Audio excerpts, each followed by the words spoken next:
Hi, welcome back to my show.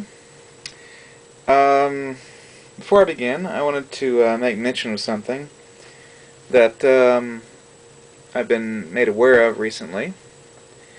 You may notice I'm not shaving, and there's a reason for that, I assure you.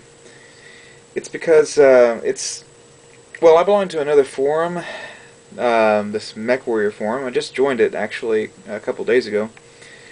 And they called to my attention that this is what they call Male Health Awareness Month. And just thought I'd let you know that most guys, especially me, hate to go to the doctor. Oh, I hate going to the doctor because, well, you know why. But anyway, they said that if you go, you got to get checkups, health checkups, pretty regularly, and or once a year. And if you don't have a time already set aside for that, November is what they call Male Health Awareness Month, and that's when some guys, I guess, go to the doctor. I'm actually going Monday to get my to get my physical, get a checkup and everything. And they say that you're one sign that you're I guess celebrating male cancer aware male health awareness month is you don't shave for a week, I guess, if I'm not mistaken. So I'm not going to shave this week. I haven't been shaving at all this week actually. And so just so you know, that's why I look a little rough. Alright, enough about that. Let's get to the model. You may notice that I've developed a stand for it. I think it's kind of clever. I basically took, oh, didn't mean to do that. Get back in there. I took a piece of square stock and I cut it and cut a gap in it and bent it at an angle that was precisely mirroring the angle of the pylons there.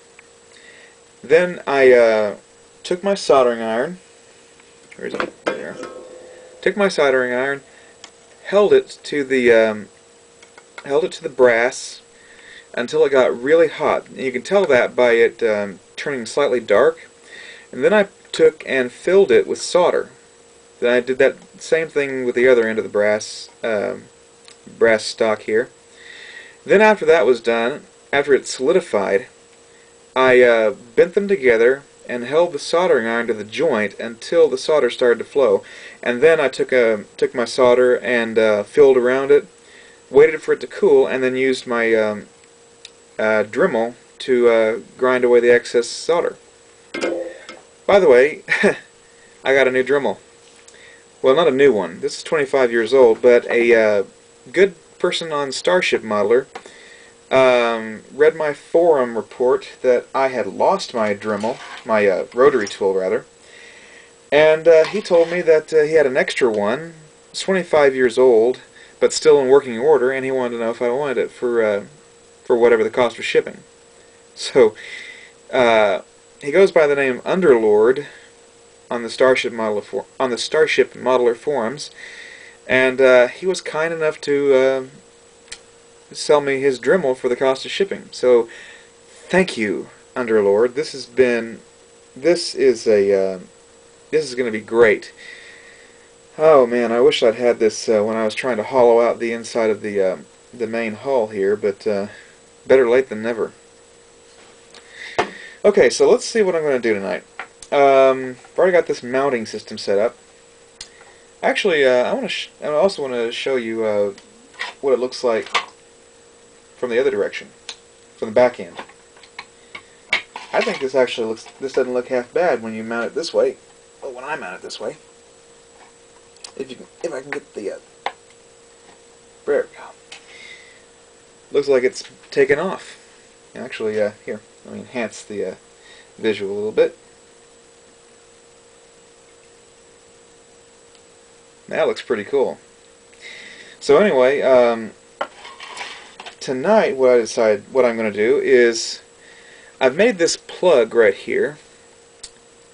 Fits the it fits the cockpit window fairly well, and I'm going to use this to thermoform a windscreen for this. See, it does come with a clear resin windscreen, but it's for the original cockpit windscreen. I'm not using that. I'm using a modified version of that. Oh, one of the ribs broke. You don't want to handle these things too roughly, I guess. I had to cut this out whenever I was removing the plug, and I think I might have weakened a couple of these joints, so I'm going to go over them with some super glue. But anyway, I made this by squishing some aves behind the canopy, the windscreen, and it's going to be used to thermoform this, where is it? This clear plastic lid right here. Return of the clear plastic lids. Also, I'm going to try to finish the lighting circuit for this, for the cockpit, get everything all buttoned up on the inside, and finally I'm going to take that spare cockpit ball, wherever it went, and try to make a mounting system for it. So let's get to work thermoforming. I'm going to transfer this little operation up to the kitchen and use the stove to thermoform this plastic. Okay, the idea behind thermoforming is fairly simple. You're basically just taking a piece of plastic and you're heating it up over your stove and jamming it over your mold, or your plug, I guess you call these.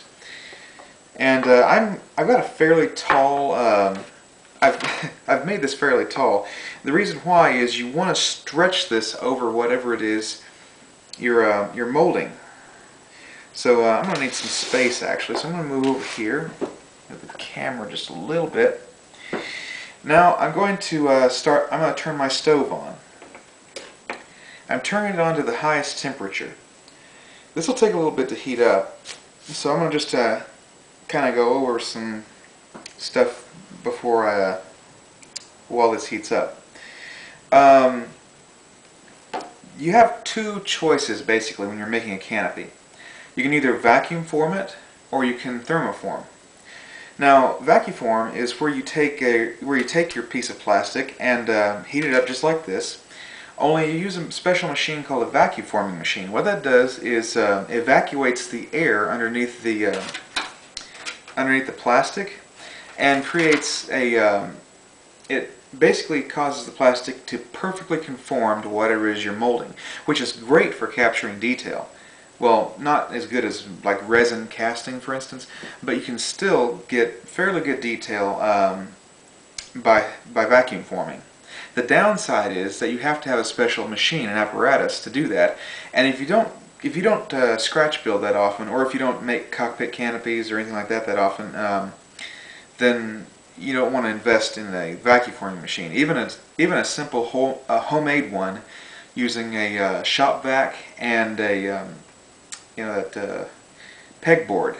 You can use that to make a vacuum forming machine, but you still have to pay some money to do that, whereas this is extremely cheap. You don't have to pay much money at all to thermoform plastic. The downside is that you can't get as good a detail with thermoforming, and you can only do simple shapes like for that reason, and it actually wastes some material. I'll show you why.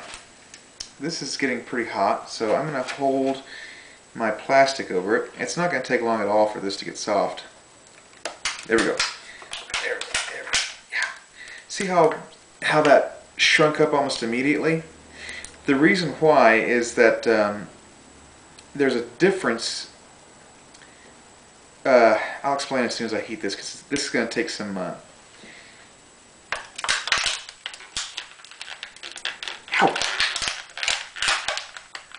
there.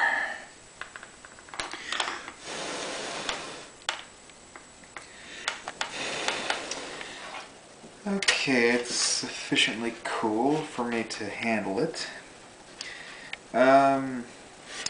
as you can see here, it doesn't produce the best quality for windows, but not to worry, I can fix that with a little bit of sandpaper and polishing what is it? Polishing solution, which is cheaper to get than you'd think.